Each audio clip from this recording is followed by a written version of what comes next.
River Road, you got me running way back home. River Road, you got me running all night long.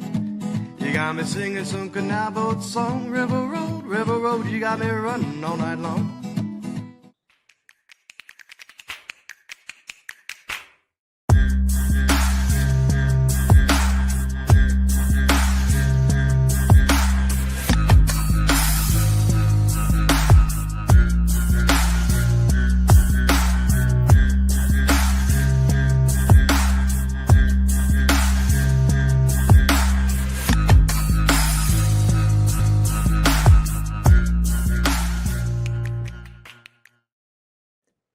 All right, everybody. Welcome to another episode of Niner Nuts.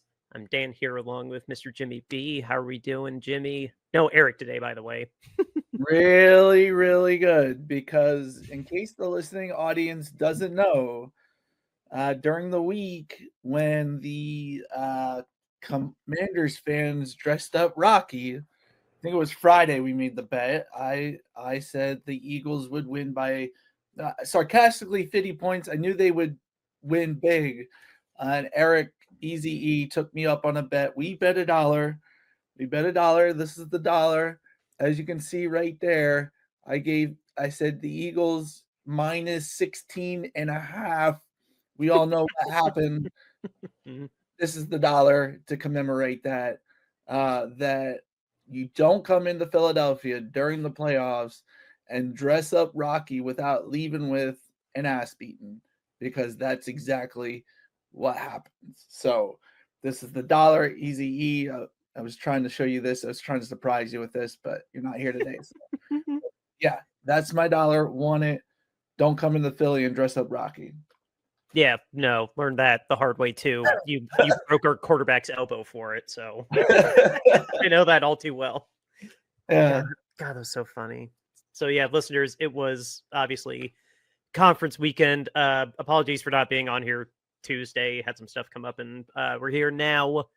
And obviously, it's just the two games that we got to talk about. And we do have one bit of Niners news. James, if you just want to just quick reaction to it. Yeah, guys, we have a defensive coordinator. We didn't waste any time getting him back in the door. It is the former head coach of the New York Giants, or Jets. Sorry, the New York Jets. Our former defensive coordinator from 2017 through 2020, Mr. Robert Saleh, is officially coming back to energize the sideline. His shiny head will be in pristine 4K for whatever primetime games we end up getting. I will get Eric's reaction if he does come in late to this. If not, next week, we absolutely need to. But I I wanted a quick minute to address that off the top, because that is important 49ers news. Can't let that go. Otherwise, this would be another Sans Niner news episode. No, this is amazing.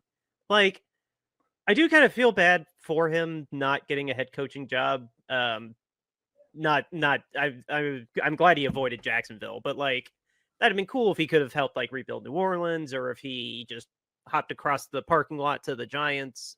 Or no, they didn't fire their coach. Never mind. But there was a litany of opportunities for him, and like, that kind of sucks. Like, that means we'll probably have him on a 1-year lease, and then he'll go be a head coach somewhere else in 26. But yo, for right now, welcome home, dude. Like, our defense in 2019 was amazing, and this is kind of like the guy that I think Kyle's wanted all along, and it took 4 years to get there, or 5 years to get there. But we got our boy back. Like, we got our OG Kyle Shanahan defensive coordinator back. So that's kind of cool. Like, literally, he was our first defensive coordinator under Kyle. So I mean, what do you think of Robert coming back? Because keep in mind, remember, like, how awesome our defense was in 2019. DeForest Buckner and Arik Armstead in the middle.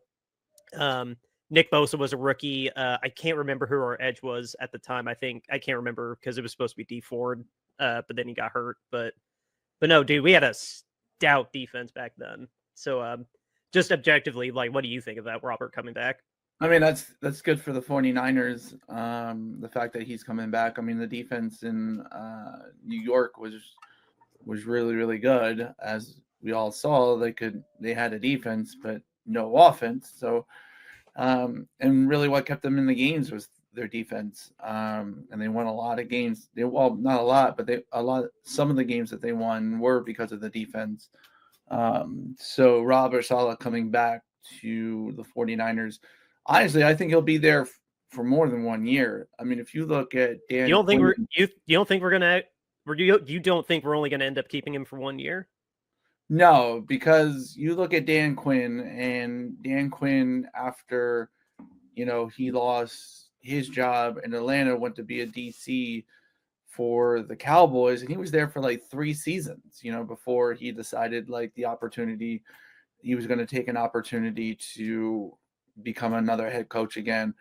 Probably, I mean, so you just look for the right situation, and I think Robert Saleh, if he'll take some time to step back from this, regather his himself, build and coach a good defense in the 49ers for maybe 2-3 years, and then he'll leave.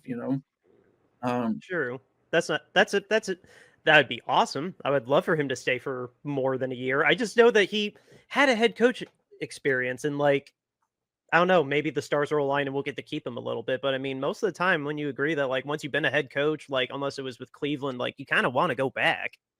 Well, yeah, I think he will, but I think this time, especially if he has especially if they come out really good next year, I just think maybe he might, be a little bit more picky in who he chooses, because the Jets are just a horrible organization, pretty much starting at the top. I mean, they have talent, but I think, the owner of that team just meddles a little bit too much with the Jets, and I think he learned that. And I think, unless something really good pops up for him, that he's going to wait for the right opportunity to come again, and that may not happen next year. It may not happen next year, and so he might be like, "Oh, I'm going to wait for an opportunity where I can be with an organization that where the owner is not so hands on as much as he was." And so yeah, I think he'll take some time. I don't think it'll be a year and he go back. I think he'll do the Dan Quinn thing, really establish himself, really find himself, and then look for the right opportunity to move into. So Yeah. No, if that ends up being the case, like I mean, I wouldn't blame him. Like why rush yourself into a bad situation, make yourself as a head coach look bad again? Like and I feel like most people in the league would agree with your sentiment that Woody Johnson's a terrible owner and he's the main reason, or at least 60% of the reason that the Jets have just been stuck in perpetual crap, except for the year that Fitzpatrick almost got them into the playoffs. But end of the day, welcome back, Robert. We welcome you with wide open arms. So excited to have you back. And that's already a huge win for the offseason. That'll help cushion however long it takes to get Purdy signed and Greenlaw signed. And if we can, just free agency is still going to suck, but at least this was a nice little start to our offseason. We do have obviously our 2 conference games to get to. Did we decide which one we want to do first? Do we just want to go ahead and knock out talking about the Chiefs first? I mean, yeah, we can talk about that game. Go ahead, Dan. You lead how this game turned out. So tell us all the stats. Yeah, so I got a little 20-minute timer here so we don't go too off the rails on this. But down here in the ticker, the Bills went to Arrowhead. This was the 4th time that Josh Allen has faced Patrick Mahomes in the playoffs, and he has now lost all 4 times. This time 29-32 in regulation, no overtime this time. And the Chiefs once again are AFC champs for the 5th time in 6 years. And this was their 7th or 8th consecutive AFC championship. I think it was their 7th. Yeah.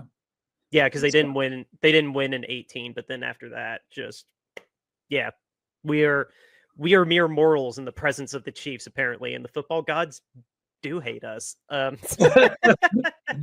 No, they're one step away now from a three-peat, and of course, it'd be a repeat of the Super Bowl 2 years ago. We'll get to the Eagles in 20 minutes, but no, I felt really bad for the Bills this time. Like this wasn't a colossal ass whooping, but they they fought so hard, and all I noticed throughout the game was that every single time that it looked like the Chiefs like had the real advantage to like knock him down, find Mac Hollins deep for a beautiful like 30-some yard touchdown pass, or go for it on fourth and then go for it on fourth again, go for it on fourth again. Like it was, they had so much grit, and it just wasn't quite enough, and the refs really screwed them over on that one fourth down that Josh, sure, any other situation, I feel like they would have said it was on the line, being on the line counts, but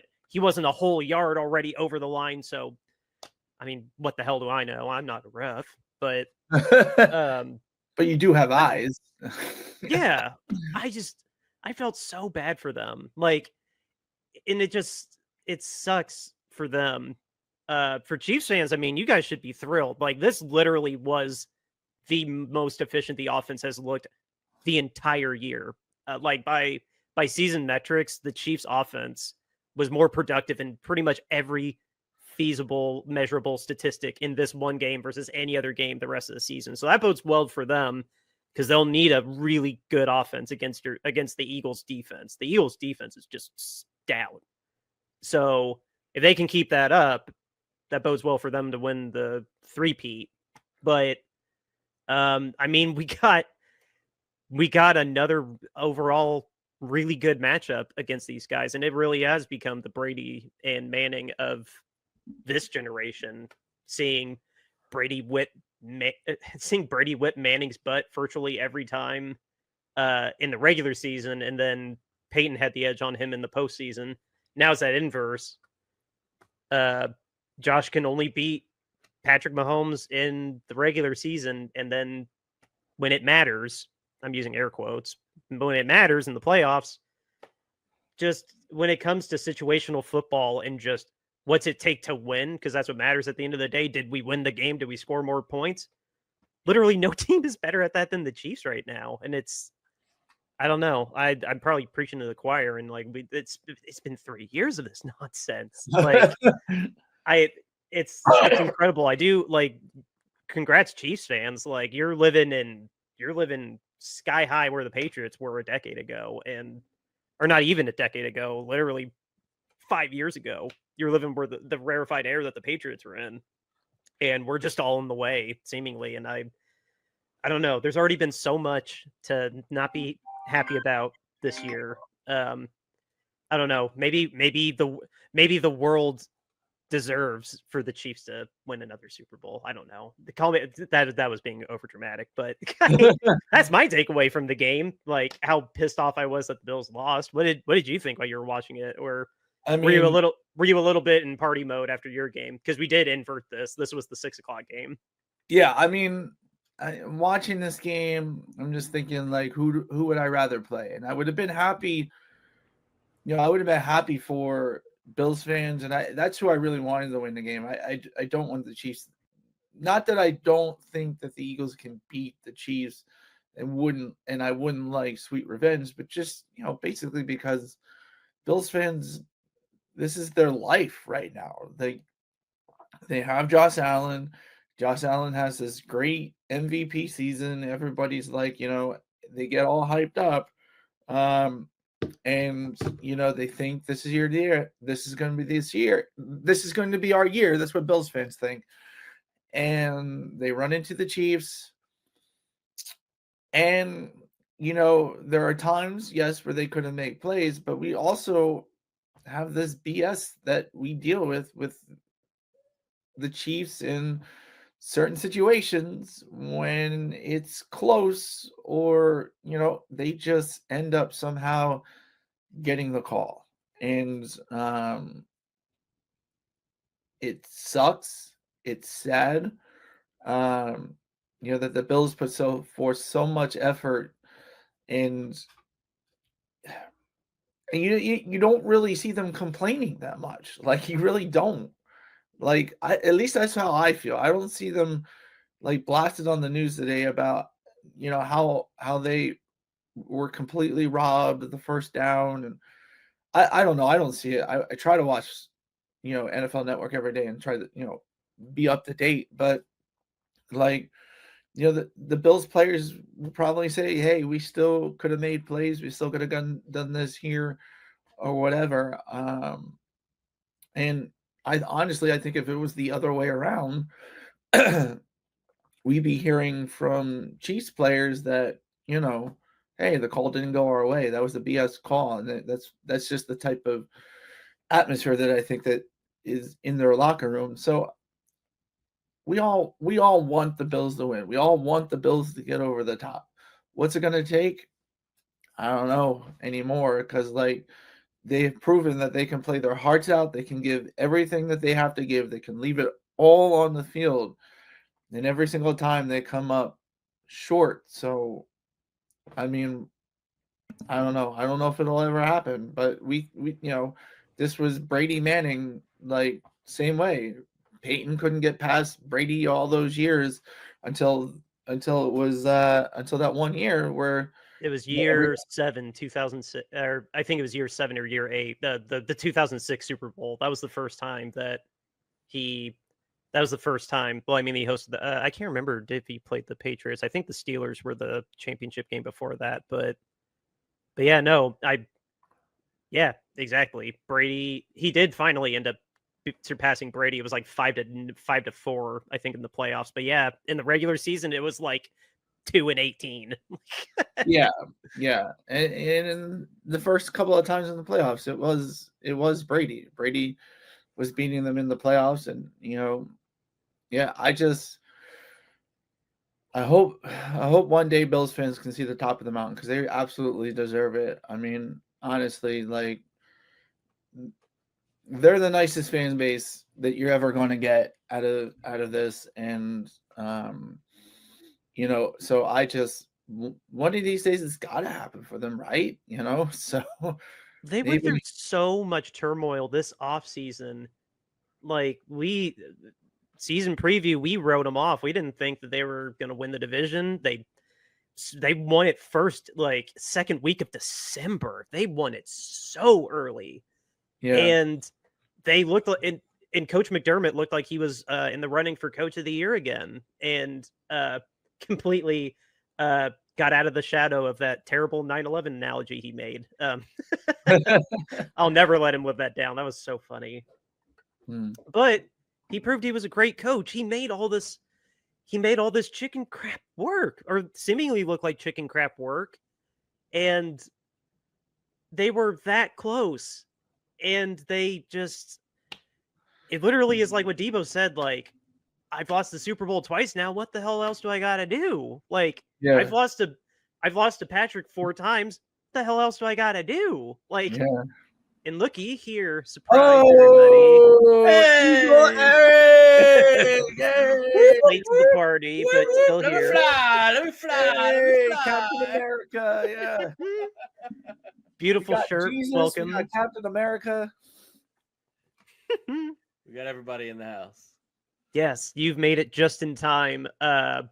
We've said our piece and said how awful we feel for the Bills. We're talking about that game first. We have a timer to keep us on track a little bit, but in 10 minutes or less, how did you feel about the Chiefs game? I mean, it pretty much went exactly the way that I expected it to. I mean, we talked on a couple of the shows about how the Chiefs always seem to excel, and how we talk about situational football and how they excel and they don't mess up and they hit all the things that they need to do in terms of situational football. And that's exactly what they did in that game. They did everything right that you're supposed to do in every one of the situations. It's exactly like watching the 2000 Patriots or whatever year it is that you want to pick from when they were great and then they were essentially unstoppable. They have a quarterback who's transcendent. I mean, I hate to say that. It pains me to say that. It kills me to say that because I hate Patrick Mahomes, but he's transcendent. He really is remarkable in what he can do quarterbacking the team. And then they have a coach who has coached them up on the offensive side of the ball. And I'll give Spagnuolo a lot of credit. He's coached up the defensive side of the ball as well. And they know exactly what to do in every situation that comes up on the field. They are precise and play football with a level of precision that we haven't seen since those Patriots teams. And that forces you to make mistakes because you have to take extra chances to try to beat them. You have to go outside of the box to try to beat them. You have to play outside of your comfort zone to try to beat them. And you can't make mistakes when you try to beat them. And to play that sort of a football game and come out with a win is extraordinarily difficult. The Bills didn't do a ton of things wrong, but they did just enough through the course of a football game to screw up and lose. I mean, it was just a couple little things here. It was some pre-snap penalties here, some post-snap penalties there, a little poor execution here and there. Like there was a slant play that Bill Barnwell pointed out that, if they just execute that play a little bit better, Amari Cooper can take it to the house instead of getting tackled after like a 10-yard gain, stuff like that. I mean, there's just little situational things that the Bills didn't do that the Chiefs do, and they win because of it. So, I mean, I don't know what else we're supposed to do. We're witnessing another level of greatness like we did with the Patriots. I think probably had there been more time in between that sort of Patriots dynasty and what seems to be this new Chiefs dynasty, I think maybe people wouldn't have be so irritated and frustrated with it so quickly. I think it's the fact that like we went from it was Patriots, always being in the mix, always winning, always being in Super Bowls. I mean, like Brady played in 10 or 11 of the we went through it the other day, Dan. He played in 10 or 11 of the last like 20 some Super Bowls or whatever it was. Yeah. It was like 11 consecutive AFC championships and 7 Super Bowls, something like that. Yeah. So, I mean, like we went from all this Brady and Patriots dominance and we had like, we had like a 1-year break and then we went boom, we rolled right into this Chiefs dynasty. And I just think that people didn't get any room to breathe. Teams didn't get a chance to just sort of organically bubble up and get a chance to win championships and enjoy that experience of getting to the Super Bowl and stuff like that. We just went from there being one, I'm trying to keep my hand on camera, one really dominant team that overtook everybody and was in charge of the AFC to them going away. And as soon as they left, the vacuum got filled by another team that's really dominant and taking charge and controlling the entire AFC. So, I mean, I think people just get tired of that faster because it happened so quickly, but it's the same thing. I mean, it's no different. So, I mean, we're just going to have to live with it for as long as Andy Reid and Patrick Mahomes are together, the same way we lived through it for as long as Brady and Belichick were together. I don't see it going away anytime soon. They're going to, I mean, why would anybody leave, right? I mean, why would Mahomes leave? He's not going to go anywhere. Why would Andy Reid leave? He's not going anywhere. I mean, I guess Spagnuolo might leave, but I mean, Belichick lost coordinators left and right underneath of him while he was coaching, and they all just came back. I mean, his head coaches. Yeah. I mean, which Spagnuolo's been a stinky head coach before. So, I mean, maybe he won't leave because he already knows that he's not a good head coach, or maybe he'll try again and then come back again. Who knows? But I mean, McDaniels is on like his 5th stint with the Patriots. I mean, he's coming back again. So, I mean, this Chiefs dynasty is, and I'll call it a dynasty because the level of dominance that they've had over the last 6 or 7 years has just been unmatched by anybody else. I mean, yes, they've occasionally lost. Yes, the Bengals for whatever reason, seem to give them fits. That's like the only team that seems to be able to kind of slow them down a little bit for whatever reason. And what did the Chiefs do to make sure that didn't happen? They played all their backups against the Broncos, right? Yeah. like just think, like, if that game would have meant something, or the Chiefs wanted to play, we might be seeing Joe Burrow go to the Super Bowl instead of Patrick Mahomes. But yeah, that was another instance where they played so much and they're like, we can screw over the Bengals right now, so let's do it. That's so funny. I didn't even think about it like that. I was thinking more about like how they lost in week 1 to the Patriots, and you can circle that as like that was the game that cost them the postseason. Like very hyperbolic, but well, I mean, it makes me.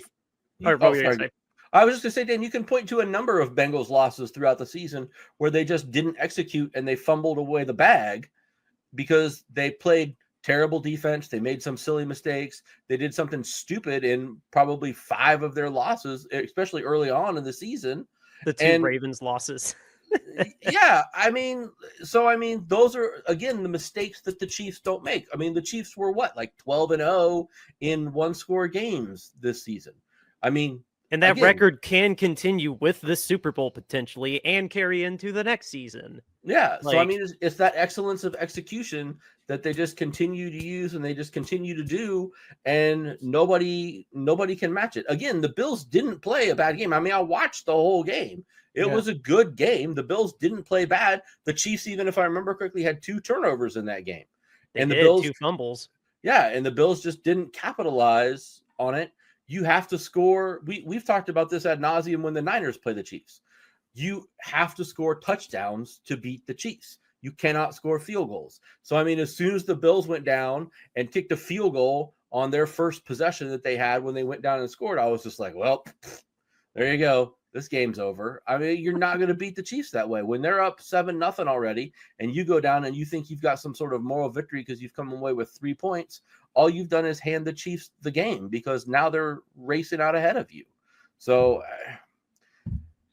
I wanted to see the Bills win. I didn't want to see the Chiefs in the Super Bowl yet again because I'm part of the group of people that's fatigued and tired of them, and I'm sick of seeing Patrick Mahomes' stupid face and hearing his stupid Kermit the Frog voice everywhere. But it is what it is. I mean, I don't fault them for playing really excellent football and just being better than everybody else. I mean, I've been saying it since like week 6. They're the champions, and until somebody beats them, they're going to be the champions. And I don't know. I don't know if the Eagles can beat them. I mean, I hope so. I hope for you, Jimmy, that they can. I really do. Absolutely can. Absolutely can. What? Eric, you'll remember this. The 49ers had won 2 Super Bowls in a row. Yeah. And they went to the NFC Championship game. They're winning the NFC Championship game, but who are they playing? They're playing the number 1 defense Giants. Yeah. And they killed Joe Montana. They literally killed Joe Montana. Yes. So, I mean, I guess if you're literally going to kill Patrick Mahomes, then I guess you can win.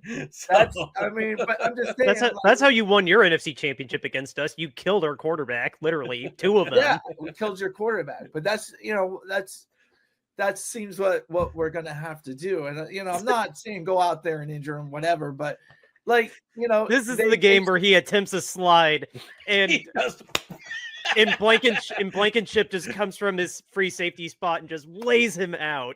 Literally, Blankenship literally climbs up on top of one of his other players, his teammates, jumps off and just elbow drops him. It's like, what? No, that wasn't late at all. Come on. Or somebody just Luvos straight into and tackles him by the head and throws him. Yeah. It's not even like a tush push situation or anything like that. Mahomes is just under center, and somebody just jumps over and just clothesline DDTs him right into the ground. God. And they're like, "What? I was just trying to get a jump on the snap. Come on." Jesus. So, yeah, I mean, I think your team could win, but until somebody beats them, I'm telling you, they're going to be the champs. So Show up on Super Bowl Hey. Sunday and beat them. In 2017, Tom Brady. Everybody thought Tom Brady was gonna beat Nick Foles and Doug Peterson, and that did not happen. So, nobody was expecting that. Like, I don't even think Eagle fans were really expecting that. But I just think there's going to be a world where the Chiefs lose, and I think, at least I hope, because Nick Sirianni has proven that he can learn from his mistakes, and there were mistakes in that Super Bowl that he made that cost them the game. And I think he's one of those coaches that he learns from his mistakes and he comes back, and so we'll see. So but I guess we're going to Commanders Eagles. So here it is, Eric. This was a good. I went ahead. I hit the timer. Yeah, The dollar right there. I love it. Yeah, that's awesome. Minus 16.5 over here. I put that on there. Yes, I love it. We're gonna get a nice transparent frame, like one of those without the thing in the bag. It's just gonna be two panes of glass. Beautiful frame. Great. Gonna be the greatest frame. People will look at that frame and say, "Wow, that's a beautiful frame." Don't start, Dan. Don't start. Don't start. Oh no, not that. Not this podcast. Patreon. No. Yeah. Anyway, who would have known that you could have almost doubled the point spread that I gave you? Oh my gosh, I know. Seriously, right? For a while, I was just like, well, they're probably going to lose, but at least I'm still going to be all right on this dollar bet. And then I was just like, oh, geez, come on, guys. Like, what are you doing? Like, get within range. Like, man. Because then, it was like 18, and then it was back down to like 11, and it was back up to 18, and I was just like, oh, boy. Dude, my emotions through this game was like honestly, I was going to be, it didn't matter to me because I was going to be happy for you, James, or I was going to be happy seeing the first rookie quarterback in the Super Bowl.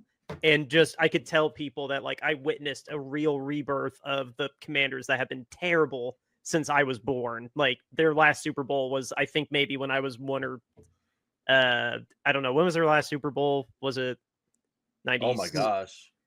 90s somewhere. Yeah. Doug Williams, right? 91. No, Mark Rippon. Okay. If you remember. Okay, so I wasn't. Yeah, I was 2 when we went to when we won the Super Bowl last. I wasn't born when the Commanders were in the Super Bowl last. So I could have witnessed this rebirth of the Commanders. Like, I'm going to be happy either way. And it started out, the Commanders had that super 17 play drive. I'm like, all right, we might have a good game here. And then it was just like, boop, give Saquon the ball. And it went down the toilet very, very fast after 2 Saquon touchdowns, especially that first one. Yeah. You've got your own cheat code in Saquon Barkley like we had in McCaffrey. Man, that dude's he's playing mad, man. He's going mad on everybody, and he's 30 yards away from having the most yards in a single season, playoffs included. Like, this is unheard of. And so he's going to get more than 30 in the Super Bowl, obviously. Yeah, but don't say that. Greenlaw tore his Achilles just walking onto the field. Anything can happen. So, well, you and I talked, Jimmy. I think Spagnuolo is going to sell out to stop Barkley and make Hurts beat him. So, which he can. He absolutely can after seeing him in this game. And here's the thing too. Like, you could sell out to stop Barkley, and we could still run it down your throat and still that's the thing. Like, you look at that first Commanders play. I was watching Baldy's breakdown of it, and they literally had everybody at the line for that play. Like, they were selling out to stop the run. That very first Barkley play, and what happened? They just got body on the body, just boom, and he breaks a couple of tackles to sit. So I think that our offense, when it's clicking, is unstoppable, right? And I think our defense, and I think our defense, when it's really clicking, is suffocating. It it will beat you down. And honestly, like Eric, if you want to go, I'll give you -9.5. I'll give you -9.5.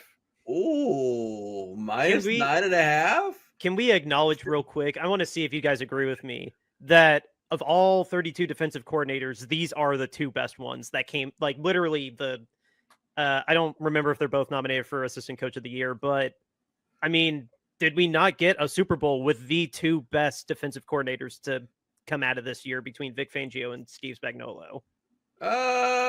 Flores was pretty good all season, but yeah, other than that, I'd say probably these are the two best. Yeah, I mean, I would agree that just Spagnuolo and where he's been, and Vic Fangio and what he's done to this defense. Fangio's been great, without a doubt. Fangio's been awesome. Oh, I 100% agree with you on that. I mean, if I had to throw it, if I was just like running mental Rolodex of any other teams that had like a good defense this year, I would have said Vikings would have been the only other team that like popped into my head. Yeah. But no, not to completely throw off the 9-point spread. Like, are you interested in that, Eric? Now you're on the spot. Of course, I'm interested in that. All right. What are we betting? Another $1? Another $1, man. Woo! I'll give you -9.5. I'll give you -9.5. All right. Ooh, that's a good. Is the line actually open for the Super Bowl right now? Yeah. It started out at Eagles 1.5. Eagles plus 1.5. It went up to 2 for a little bit, and now it's back down to 1.5. Yeah. So wait, so Chiefs favored by 1 now? Yeah, 1.5. Chiefs favored by 1.5. Yeah. Sounds about right. I'd have been really surprised if it was higher than 3. Like, I mean, honestly, like by the end of this, by the end of betting, you might see it get to be a pick 'em. Like if there was any Super Bowl where it was a pick 'em, this is probably a pick 'em Super Bowl. Like both teams are equally as good, both on offense and defense. Yeah. They're so evenly matched. There's talent everywhere on both teams. I like your offense better. Oh yeah, I mean, your offense is better. Yeah, I when it's clicking, I like your offense better. Your offense was humming last game. So if you bring that offense, and the defense that you have to the show, you guys will win. Hurts' knee looked fine. Yeah. Oh yeah. I mean, his knee looked fine. This was Kellen Moore's best game as an offensive coordinator, probably in the history, that he's ever called a game. I mean, we had 4 turnovers. We scored touchdowns off of all 4 turnovers. Yeah.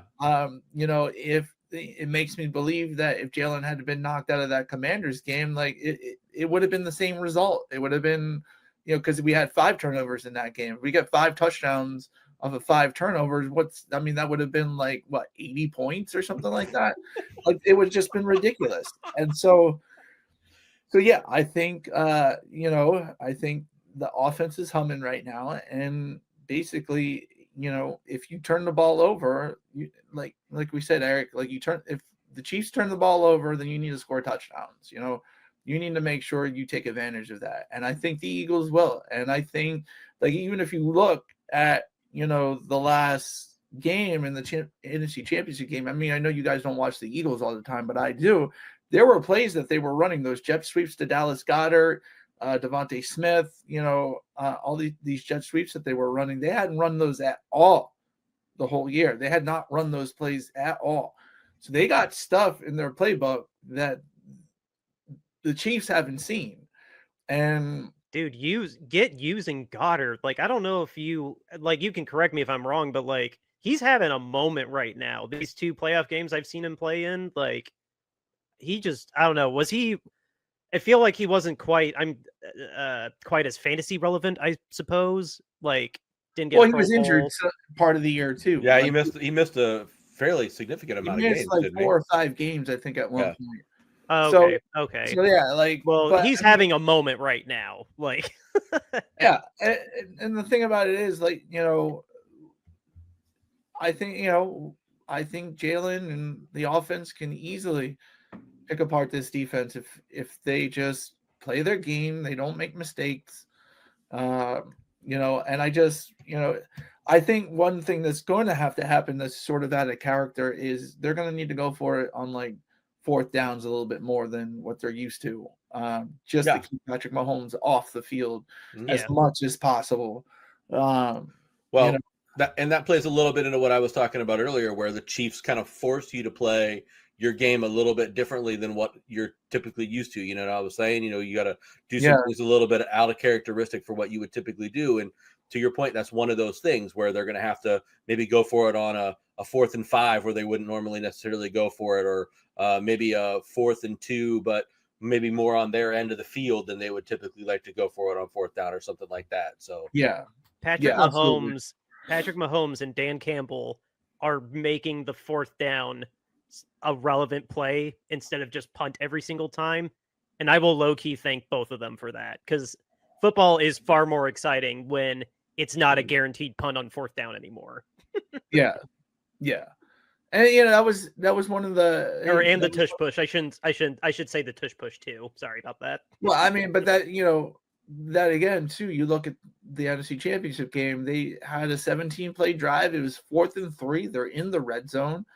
Like, you got to score points. You got to score touchdowns. You just converted 2 4th downs on your way down here. You got to go for it again. Got to go on 4th and 3 right there. You got to go for it. We'll take the kick. You got to go for it again in that situation. I was sort of thinking, I was like, oh, great. Our defense finally comes off the field because you wanted to do this. So, I was just like, at that point, I was like, I don't know if Dan Quinn is prepared to win this game. Like, I don't think it wasn't like in his head, he was like, his plan was to, we got to outscore him. And I don't think he was thinking, like, any other coach, I think in that situation, we know Dan Campbell probably would have gone for it, and other good coaches would have gone for it in that point. 17 plays, you're 4th and 3 in the red zone. You just converted 2 4th downs. Like, just keep going. I felt like he bailed the Eagles out when he went for a field goal there. Yeah. You made an interesting point, Dan, and we can talk about it on another podcast at some point in time, because it'd make for an interesting topic at some point in time. But, like, are we seeing like a fundamental change in football, right? So, like, where, and I'll credit Steph for it in the NBA, where he and Clay sort of revolutionized the NBA, right? Whereas, yes, everybody had the 3-point shot, and the 3-point shot was a thing, but they took the 3-point shot to a completely different level. And now the NBA, if you guys have ever watched an NBA game in the last, I don't know, decade, it's just go down, shoot 3-pointers, go down, shoot 3-pointers, go down, shoot 3-pointers, right? I mean, that's all that it is anymore. It's clear out, pass the ball around, shoot 3-pointers.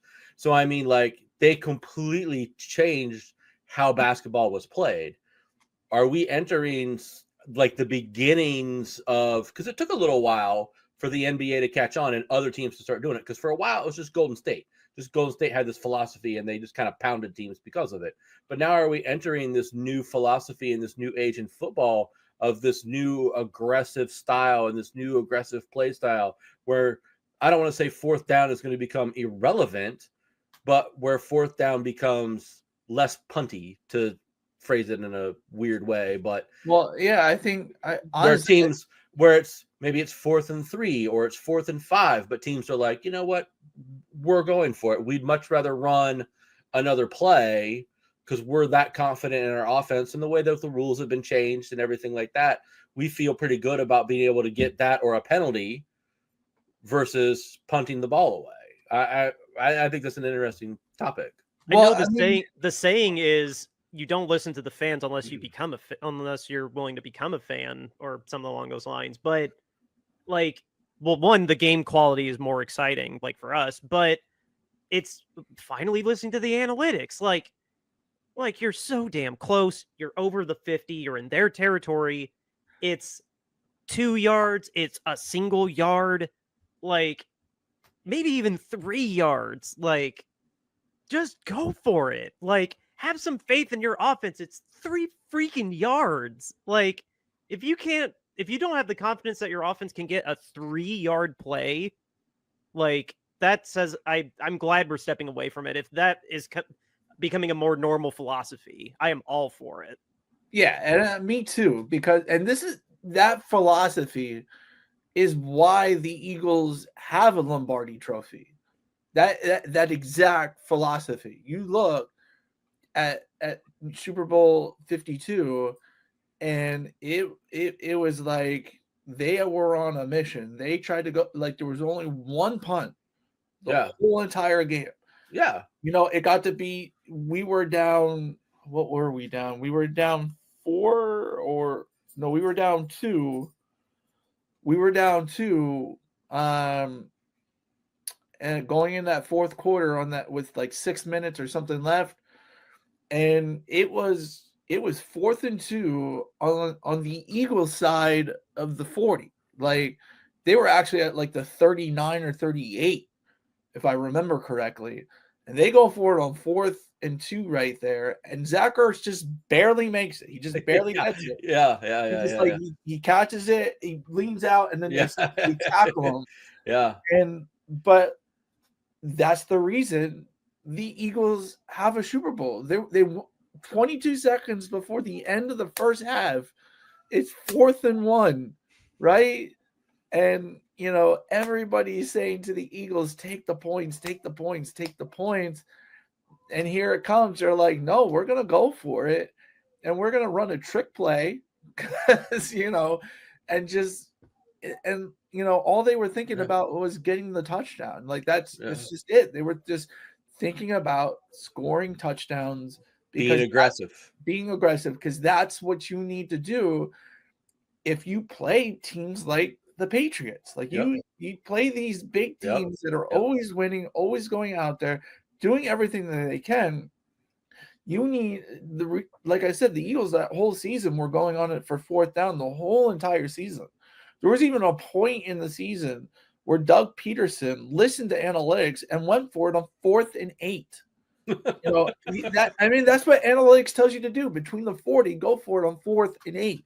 Now, coaches don't go that crazy, I guess, but analytics says that if you go for it on 4th and 8 between the 40s, like over 50% of the time, you're probably going to convert, you know, or it's just not going to be so detrimental to you losing the game, even if you don't make it. And that's the point. The risk reward is a lot greater in those situations. And coaches are, you know, I say since Doug Peterson have started to really buy into that, like Dan Campbell and like some other coaches out there, you know, that go for it, Dan Quinn, you know, that go for it on 4th down.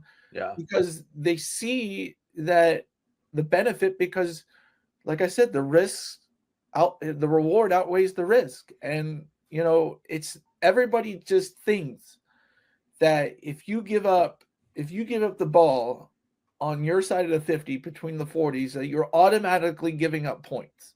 Like, you're just, the other team's just going to score. And analytics says that that's not necessarily true. No. Like, it going for it on your own side of your 50 between the 40s, even if you don't make it, doesn't mean you're automatically giving points to the other team. And you guys are all saying trust your offense. Well, you also have to trust your defense. Yeah. Because if you're not making it, you're putting that other team in good field position. So it shows that there's trust on both sides of the ball when you do that. You trust your offense and you trust your defense. Yeah. And because if you don't make it, then your defense is put into what obviously is a little bit more of a predicament that they have less yards to let up. So you trust your defense in that situation too when you go for it on 4th down. Yeah, and there's two things out of that. I really like the point that you brought up about the Eagles being aggressive in that game against the Patriots, because again, that talks about when you're playing a team that just has that super skill about always being great in those specific and specialized situations, and a team that just doesn't mess up, you have to be aggressive. You have to do something outside of the box to make up for the fact that you're not going to be as great as they are. And so you've got to do something, because you're going to make a mistake and you've got to do something to overcome that at some point in time. So you got to be aggressive when the opportunity presents itself. And then 2, you know, I think the coaches should go for it on 4th down more, but you have to, it can't just be all analytics, right? You've got to also feel the flow of the game too, right? Like some days you go out there and your defense just sucks and they're just not stopping anybody and they're just playing bad. And you've got to look at it like, well, you know, I'd love to go for it on 4th down, but today I got to punt because my team is just not stopping anybody out here, and we've got to at least try to make them go a longer distance versus the short distance because we just haven't been stopping anybody, and I really feel like we're going to give up points on this short field. Or same thing with your offense. We've been sputtering all day, haven't really had a whole lot of success. 4th and 5 feels pretty insurmountable for my team. I guess we're going to punt and put it back on my defense, who actually has been playing well. So, I mean, there's a little bit of give and take to there about going for it and just being aggressive all the time. I mean, I get that you can't just be like, it's 4th and 10, screw it, I'm going for it, it doesn't matter. I mean, you can't do that every time. I would just like to see a pro coach really take it as far as it's meant to go. Yeah. Because analytics says if you can come up with like 12 or 14 types of onside kicks, that is a benefit to you as well, because it's another opportunity to possess the ball. Yeah. And when you punt and not go for it on 4th down, or when you kick it off to the other team, you are conceding that you're just giving the ball away. Yeah. Well, I mean, analytics, honestly, if we were to really buy into all of this, says that you should onside kick it every time you go up there, especially if you can design a bunch of onside kick plays, even if they know it's coming, even if they know an onside kick is coming, them not knowing which onside kick is coming, where it's going to go, if it's going to go whatever, like that bodes to an advantage to the kicking team. My favorite onside kick play. I just want them to just kick it as hard as they can, right at the guy who's like right across from the kicker. I want them to just line up and just rifle it right at that guy. And just have it bounce off of his chest and just go right. I mean, kickers should. I mean, like it's 10 yards away. Your kicker should be good enough that he can. If he can't hit him with it, he can at least like make him duck, dodge, dive out of the way. I mean, he should be able to hit him with that ball. So, I mean, I want him to just get up and just boom, just nice dodgeball pull, by the way. That was sick. But there's a coach in Louisiana. He's a high school coach. Oh, and what do they do? Never punts. Oh, he never punts, and he always onside kicks. And he's won like 4 state championships. Yeah. So I mean, you talking a minute ago, I was playing that guy in my head. I was like, this sounds like we need to play like that high school coach that never punts. He never punts, and when he scores, he onside kicks it every time. In like his first state championship game, they were up 35-6, and there was still like 5 minutes left to go in the first quarter. Amazing. That's awesome. Yeah. So, I don't know. I think I think it's just an interesting debate about the evolution of football. So I think it's a fun aspect that hopefully continues and keeps changing more. We have plenty of time to talk about not the Pro Bowl next week while we're waiting for the game. And I think this would be something interesting to definitely circle back to. As the timekeeper, I don't know if you heard the buzzer go off. That means we have talked about both the games, and before I'm sacrificing the news segment to get Eric's 2 cents on the biggest news that we had, that's the only thing that's Niners related right now, we have to thank our sponsor, it is RoyalRetros.com. What is Royal Retros? It is your go-to place to get yourself an authentic throwback jersey, whether you're a fan of football, basketball, or any of the major sports. Royal Retros has you covered. Go ahead and check out the Candlestick collection. It is there right now for us Bay Area fans. And when you find something you like, use the promo code Shady Sports, and you will get 10% off of your entire order. Again, it's promo code Shady Sports at RoyalRetros.com. It helps us out. It helps the whole Shady Sports Network out. Again, promo code Shady Sports for 10% off of your order at RoyalRetros.com. Go get yourself an authentic throwback jersey today. Jimmy B, go ahead and tell them about the t-shirts while we're at it.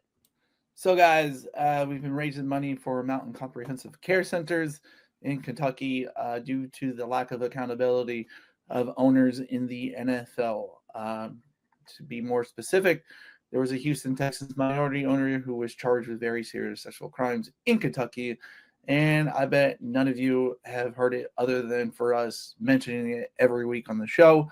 So, but we all know you were probably watching opening day of this year's NFL season and found out that Tyreek Hill got arrested the day of the game, like maybe an hour after it happened. So That we're just owner was literally convicted of criminal mischief and like a couple other ancillary misdemeanors, and that was it. well, it's not even the point of what he got arrested and stuff. He was literally charged and arrested with a crime, and the NFL did not let you know about it at all. Yet when a player just gets arrested, you find out like that. But it took 3 months for any news of this to come out, and of course the NFL wasn't giving it out to anybody. So that's where the bias between owners and players is, and we don't like that. So we're saying owner standards are less than player standards, and to put our money where our mouth is, we are raising money for charity. Here's our statement. You can get this for $22.99, different colors, different styles, different sizes. Next up, we have our podcast logo art. You will find this wherever you find our YouTube channel, Apple Podcasts, Spotify, wherever you listen to us. You will see this in the logo. $22.99 gets you that in the t-shirt, and we have different styles and different sizes as well. Next up, we have our alternate logo art. I have this t-shirt, very good quality. $22.99 gets you that in the t-shirt. We have different colors, different styles, and different sizes of that. And last but not least, how can you say no to our mascot, a peanut, eating peanuts while cheering on the San Francisco 49ers? $22.99 gets you that in a t-shirt. Donate to Mountain Comprehensive Care Centers today. Yep. All the information in our show notes, just as Mr. Jimmy B said. And of course, we always like to end the show with a little bit of what's going on in the news. I want to sacrifice that, though, because Eric was not with us for the first 15 minutes. And I opened the show, Eric, by addressing the one bit of Niner news that we had to make our title relevant. Mr. Robert Saleh is returning to the Bay after being gone for the last 4 years. Just on a scale of 10 to 100 or whatever. Like how excited are you that we got our boy back? I'm super excited. I think it's fantastic. I think we're going to be a top 5 defense next year again. And I think that leads us right back into being a Super Bowl contender. I think we're going to be right back there at the top with probably, depending on how the Eagles shake out this year, right? You guys might be a Super Bowl hangover kind of team, but, we're going to be right up there with those top contenders in the NFC next year because of that. The defense hasn't been the same since he and D'Amico Ryans left. And I think bringing him back is going to bring back a level of excellence and performance to that team and that side of the ball that we've been lacking. And I'm absolutely thrilled. We were great on the front four when he was there. And that's where we've spent all our money. That's where we've invested all of our funds. So hopefully we go out and get another, maybe another DL and another DE in the off season to kind of fortify that a little bit. Well, we've got Floyd still. He's not going anywhere. So great. We got him still. So we'll keep him. We might maybe re-sign Hargrave. Maybe if he takes a pay cut, we could re-sign him. I mean, maybe he'll be more interested in coming back now that Saleh's going to be there. I don't know. But, I mean, whatever. I mean, we can get – Saleh did great work in getting excellent play out of scrubs for defensive linemen when he was there. So I'm not particularly worried about signing. Our old scrub Kinlaw did just fine up there.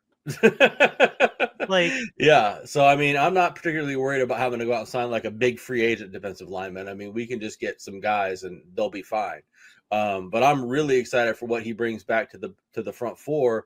And I'm hopeful that just because he comes back and brings back what he brings back to the front four doesn't diminish all the progress that we've made on the back seven, especially the two corners and the two safety positions that's really evolved over the last couple of seasons, because the play there has gotten significantly better. Because when he was here before, we were definitely front seven focused, and the back four were our weakest point by far. It was all about hurry, rush, get to the quarterback, make them throw it quick, make them make a mistake, because our corners and our safeties couldn't cover anything, and it was bad. And then we've sort of pushed that, and it sort of evolved to now we cover things really, really well, but now we can't get any pressure on the quarterback at all. So now we eventually just get picked apart because our corners and safeties are running with receivers for 4 or 5 seconds, and guys eventually just get open. So I'm really hoping that we make everything into just this really nice balance, and it all comes together just beautifully, and we're right back there at the top, because I don't think that the offense is going to really lose anything next year. I think all the key pieces are going to come back offensively. I mean, we can talk ad nauseum about whether Debo's coming back or not, and whether he's a key piece, blah, blah, so on and so forth. Also Debo's rooting for the Eagles. I don't know if you saw that. Hey, that's good. Yeah. Yeah. But I mean, Debo should be back. Yeah, everybody should be back. The only I mean, Purdy obviously, but then Kittle needs a contract too. But outside of them, which are gonna get done, like Brandon got signed, Debo's still signed, Ricky's everybody's got a contract. Yeah, so I mean, like, everybody will be back. So I mean, the offensive side of the ball should be good. So if we can just fix up the defensive side of the ball, I really see big things coming for us. And at plus 1,600, you got good value if you want to pick the 49ers now for a Super Bowl bet. I'm down. I'm down for that. I truth be told, I took a week off for conference week for betting, and you bet your ass I'm going to participate in a big Super Bowl parlay when we announce that to everybody next week, because this is literally Christmas for bettors. Well, I don't think some of the halftime props and stuff have come out yet, like the national anthem. I know the coin toss one is out. Last year DraftKings sucked for some of the halftime bets. Yeah, like I looked at bet parks. I didn't see any like real like halftime bets or halftime show bets or how long's the national anthem going to be. Yeah, because I remember you and I went through that last year. We had to get the bets from a different site, and then we just kind of like talked about which ones we thought would have been good bets, but we couldn't actually make the bets because DraftKings didn't have them. Yeah. DraftKings, get your shit together for the Super Bowl. Like, we don't want to go to FanDuel. We don't want to go to our fans demand that you get it together. Our fans, like we need like my mom says we need to know what was it Kendrick Lamar or who's the house? Yeah, Kendrick Lamar and SZA. Yeah, so we need to bet which song is going to be first. Like, come on, like we need to bet. We need to bet if NSYNC is going to make an appearance. Like God, stuff like that. Like, I don't think that's going to happen. Did they say who's doing the national anthem yet? I don't know. I haven't seen because that's always like the over under. Yeah, it's the always over under 90 how seconds. long it's going to take. Yeah, isn't it always 90 seconds? I think. Or like 100 something like that, because that's how long it would take to sing it. Like if you sing it like a normal way it was written, like if you sing it the way it was written, like that's how long it takes to sing. So I think they go by that number and try to get the bet on if it's over or under of that. So I just want to know if Kendrick Lamar is going to do his Drake diss song on the halftime show and diss Drake in front of essentially like 100 million people. On wasted opportunity if that doesn't happen. Wasted opportunity. I mean, like, geez, like, are you really? I mean, like, Drake will probably be at the Super Bowl. So I mean, like, imagine that you're like at the Super Bowl, and then the guy comes out at halftime and performs like the most popular diss track that's like about you, and then like the guy, there should just be like the cameraman, like just be like, oh. That'd be amazing. So, well, we will let you know what we end up finding betting wise by next week. Obviously, it should be all fine and dandy, whatever DraftKings decides to let us do. But yeah, last thing, our hearts go out to everybody that was affected by the that plane crash that happened yesterday. That was just some things are bigger than football, and just senseless loss of life like that. Just it's, I don't know, not ever what you want to see. So I am ad-libbing throwing that in there, but yeah, absolute tragedy. Hated seeing that. So but yeah, with that, guys, we'll be River Road, Justin Youth. We'll be back on Tuesday with something. Enjoy the Pro Bowl. Or not.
River Road, you got me running way back home. River Road, you got me running all night long.